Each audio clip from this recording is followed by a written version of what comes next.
Nxënësit e klasës së 9B të shkollës 9 vjeçare Stavri Themeli në Korçë kanë sjellë në skenë komedinë Pas vdekjes të Andon Zako Çajupit, një vepër që vën në qendër hipokrizinë dhe sjelljet e shtirura të shoqërisë. Vetë nxënësit u shprehën se përgatitja dhe interpretimi i roleve në këtë vepër ishte një përvojë e veçantë që i ndihmoi të shprehnin emocionet, të mësojnë më shumë mbi letërsinë shqipe dhe të punojnë në grup. Ka qenë një eksperiencë shumë e bukur, ne kemi punuar të gjithë bashkë, kemi mësuar si të interpretojmë dhe shpresojmë të dalë diçka shumë e bukur. Unë luaj rolin e Zotit Vurko dhe ka qenë një eksperiencë shumë e bukur për mua, pasi të gjithë kemi punuar dhe kemi dhënë kontributin tonë për të realizuar një shfaqje shumë të bukur që shpresojmë t'ju pëlqejë të gjithëve.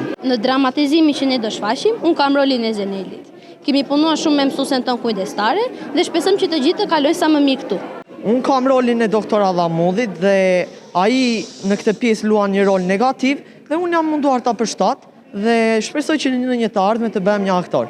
Mësuesja e gjuhës shqipe Blerina Qemali tha se të tilla nisma janë të rëndësishme, jo vetëm për zhvillimin artistik dhe arsimor të nxënësve, por edhe për edukimin dhe forcimin e frymës së bashkëpunimit mes tyre. Sot kanë marrë përsipër që të dramatizojnë disa momente ose disa grimca të themi nga komedia Pas vdekjes së Çajupit, e cila vën në qendër hipokrizinë e një shoqërie e cila do të ngrejë individin, personin pas vdekjes dhe jo ai kur është në jetën e tij reale. Ky dramatizim shkon përtej orës mësimore, pasi ka të bëjë me edukimin e tyre për t'i aktivizuar ose për t'i edukuar të punojnë në grup, por edhe për një edukim qytetar sa më të plot, për t'i shmangur hipokrizit, për t'i shmangur ato anët e negative të shoqërisë të themi. Ky aktivitet artistik u realizua si pjesë e projekteve përmbyllëse të vitit shkollor dhe në kuadër të programit Shkolla Qendër Komunitare, me qëllim për fshirjen aktive të nxënësve në jetën kulturore të shkollës.